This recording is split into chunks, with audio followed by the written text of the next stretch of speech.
ಜಿಲ್ಲಾ ಹೋರಾಟ ಸಮಿತಿಗೆ ನಾನು ವಿಶೇಷವಾಗಿ ಧನ್ಯವಾದಗಳನ್ನು ಹೇಳಕ್ಕೆ ಇಷ್ಟಪಡ್ತೀನಿ. ಮತ್ತು ಮಾನ್ಯ ಮುಖ್ಯಮಂತ್ರಿಗಳ ಅಧಿಕಾರ ದಾಹಕ್ಕಾಗಿ ಈ ಜಿಲ್ಲಾ ವಿಭಜನೆ ಆಗ್ತಾ ಇದೆ. ಯಾವ ಶಾಸಕರು ನಮ್ಮ ಈ ಸರ್ಕಾರಕ್ಕೆ ಬೆಂಬಲ ಸೂಚಿಸಿದ್ರು ಆ ಶಾಸಕರುಗಳಿಗೆ ಈ ರಾಜ್ಯ ಸರ್ಕಾರವನ್ನು ಅಂದರೆ ಈ ರಾಜ್ಯವನ್ನು ಮಾರಾಟಕ್ಕಿಟ್ಟಿದ್ದಂಗೆ ಕಾಣ್ತಾ ಇದೆ. ಮುಖ್ಯಮಂತ್ರಿಗಳು ತಮ್ಮ ಅಧಿಕಾರ ದಾಹಕ್ಕಾಗಿ ಯಾವ್ಯಾವ ಶಾಸಕರು ರಾಜೀನಾಮೆ ಕೊಟ್ಟು ಬಂದು ಯಾವ ಬಲ ನೀಡಿದ್ರು ಅವರಿಗೆಲ್ಲರಿಗೂ ಎಲ್ಲ ಬೇಡಿಕೆಗಳನ್ನು ಈಡೇರಿಸೋದಕ್ಕಾಗಿ ಯಡಿಯೂರಪ್ಪ ಅವರು ಇದ್ದಾರೆ ಅಂತ ಕಾಣ್ತಾ ಇದೆ. ಮಾನ್ಯ ಆನಂದ್ ಸಿಂಗ್ ಅವರೇ, ಬಳ್ಳಾರಿ ಉಸ್ತುವಾರಿ ಸಚಿವರಾಗಿ ನೀವು ಮಾಡಿದ್ದಾದರೂ ಏನು? ನೀವು ಅಭಿವೃದ್ಧಿಗಾಗಿ ಮಾಡಕ್ಕೆ ಬಂದಿದ್ದೀರಾ ಅಥವಾ ಜಿಲ್ಲಾ ವಿಭಜನೆ ಮಾಡೋದಕ್ಕಾಗಿ ಬಂದಿದ್ದೀರಾ? ಈ ಪಾರ್ಟಿಗೆ ನಿಮ್ಮ ಸ್ವಹಿತಾಸಕ್ತಿಗಾಗಿ ಈ ವಿಭಜನೆ ಮಾಡ್ತಾ ಇದ್ದೀರಿ. ಇಲ್ಲಿ ಬಳ್ಳಾರಿಯಲ್ಲಿ ಯಾವುದೇ ಅಭಿವೃದ್ಧಿ ಮಾಡ್ತಾ ಇಲ್ಲ.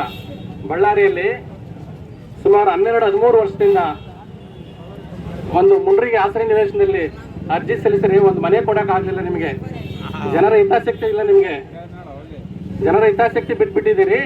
ಕೇವಲ ನಿಮ್ಮ ಸ್ವಾರ್ಥವನ್ನು ಮಾತ್ರ ಬಳಸ್ಕೊಳ್ತಾ ಇದ್ದೀರಿ. ಜಿಲ್ಲಾ ವಿಭಜನೆಯಿಂದ ನಮ್ಗೆ ಎಷ್ಟು ಖರ್ಚು ಬರ್ತಾ ಇದೆ? ಸಾವಿರಾರು ಕೋಟಿ ರೂಪಾಯಿ ಖರ್ಚು ಬರ್ತಾ ಇದೆ.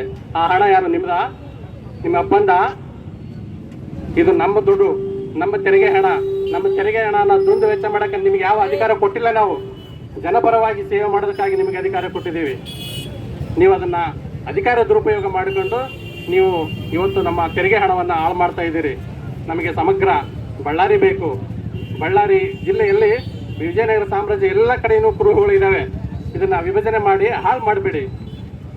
ಇವತ್ತಿನವರೆಗೂ ಜ್ವಲಂತ ಸಮಸ್ಯೆಗಳಿದ್ರೂ ಕೂಡ ಅವುಗಳನ್ನು ಬಗೆಹರಿಸ್ದಂಗೆ ದಯವಿಟ್ಟು ಎಲ್ಲರೂ ಸಂಘಟಕರಾಗಿ ಬರ್ರಿ. ಆ ಕಡೆ ಈ ಕಡೆ ಚದರಬೇಡಿ. ದಯವಿಟ್ಟು ಈ ಬಳ್ಳಾರಿ ವಿಭಜನೆ ಮಾಡ್ತಾ ಇದ್ದಾರೆ. ದಯವಿಟ್ಟು ಎಲ್ಲ ನಾಗರಿಕರು ಇದನ್ನು ಅರ್ಥ ಮಾಡಿಕೊಳ್ಬೇಕು. ಹಾಗೂ ಕೇಂದ್ರ ಸರ್ಕಾರ ನಮಗೆ ಹೈದರಾಬಾದ್ ಕಲ್ಯಾಣ ಕರ್ನಾಟಕ ಯೋಜನೆಯನ್ನು ಕೊಟ್ಟಿದೆ. ಆ ಕಲ್ಯಾಣ ಕರ್ನಾಟಕ ಯೋಜನೆಯಿಂದ ಹೊಸಪೇಟೆ ಬಂಧುಗಳು ವಂಚಿತರಾಗ್ತಾರೆ ಅನ್ನೋದನ್ನು ಕೂಡ ಈ ಸಂದರ್ಭದಲ್ಲಿ ಹೇಳಕ್ಕೆ ಇಷ್ಟಪಡ್ತಾ ಇದ್ದೀನಿ. ಯಾಕಂದರೆ ಕಲ್ಯಾಣ ಕರ್ನಾಟಕ ಕೇವಲ 6 ಜಿಲ್ಲೆಗಳ ಮಾತ್ರ ಸೀಮಿತವಾಗಿದೆ. ಮತ್ತೊಂದು ಜಿಲ್ಲೆ ಆದರೆ ಅವರು 371J ಆರ್ಟಿಕಲ್ 371J ಇಂದ ವಂಚಿತರಾಗ್ತಾರೆ ಅನ್ನೋದು ಕೂಡ ನಮ್ಮ ಹೊಸಪೇಟೆ ಬಂಧುಗಳು ತಿಳ್ಕೋಬೇಕು. ಅವರ ಸ್ವಹಿತಾಸಕ್ತಿಗೆ ನೀವು ಬೆಂಬಲ ಕೊಡಬೇಡ್ರಿ ಅಂತೇಳಿ ನಾನು ಹೊಸಪೇಟೆ ಬಂಧುಗಳಿಗೆ ಮನವಿ ಮಾಡ್ತಿದ್ದೀನಿ. ಜ್ವಲಂತ ಸಮಸ್ಯೆಗಳ ಬಗ್ಗೆ ಉಸ್ತುವಾರಿ ಸಚಿವರುಗಳು ಅಭಿವೃದ್ಧಿ ಪಥದಲ್ಲಿ ಹೋಗೋದು ಬಿಟ್ಟು ಈಗಿರುವ ಎಲ್ಲ ಸಮಸ್ಯೆಗಳನ್ನು ಬದಿಗೊತ್ತಿ ಈಗ ವಿಭಜನೆಗಾಗಿ ಮಾತ್ರ ಇವರು ಕೆಲಸ ಮಾಡ್ತಾ ಇದ್ದಾರೆ. ದಯವಿಟ್ಟು ಇಂಥವ್ರಿಗೆ ನಾವು ಸಪೋರ್ಟ್ ಮಾಡಬಾರ್ದು, ಇಂಥವರಿಗೆ ಬೆಂಬಲ ಕೊಡಬಾರ್ದು ಅಂತೇಳಿ ಈ ಮೂಲಕ ತಿಳಿಸಕ್ಕೆ ಇಷ್ಟಪಡ್ತಾ ಇದ್ದೀನಿ. ಸಾಮಾಜಿಕ ಹೋರಾಟಗಾರ, ಸಾರ್ವಜನಿಕರ, ಈ ಬಳ್ಳಾರಿ ಜನಗಳ ಒಬ್ಬ ಆಸಕ್ತಿದಾಯಕ ಇರ್ತಕ್ಕಂಥ ಯುವ ಮುಖಂಡರಾಗಿರ್ತಕ್ಕಂಥ ನಮ್ಮ ಶಿವಾನಂದಣ್ಣ ಅವರು ಈ ಬಳ್ಳಾರಿ ವಿಭಜನೆ ಕುರಿತು ಒಂದು ಅಚ್ಚುಕಟ್ಟಾಗಿ ಅವರು ಪ್ರಸ್ತಾವನೆ ಮಾಡಿರ್ತಕ್ಕಂಥದ್ದನ್ನ ನಾವು ಸ್ವಾಗತಿಸ್ತೀವಿ. ಅವರಿಗೆ ನಮ್ಮ ಬಳ್ಳಾರಿ ಜಿಲ್ಲಾ ಅಖಂಡ ಹೋರಾಟ ಸಮಿತಿ ವತಿಯಿಂದ ಅವ್ರಿಗೆಲ್ಲರಿಗೂ ನಾನು ಅಭಿನಂದನೆ ಸಲ್ಲಿಸಕ್ಕೆ ಇಷ್ಟಪಡ್ತೀನಿ.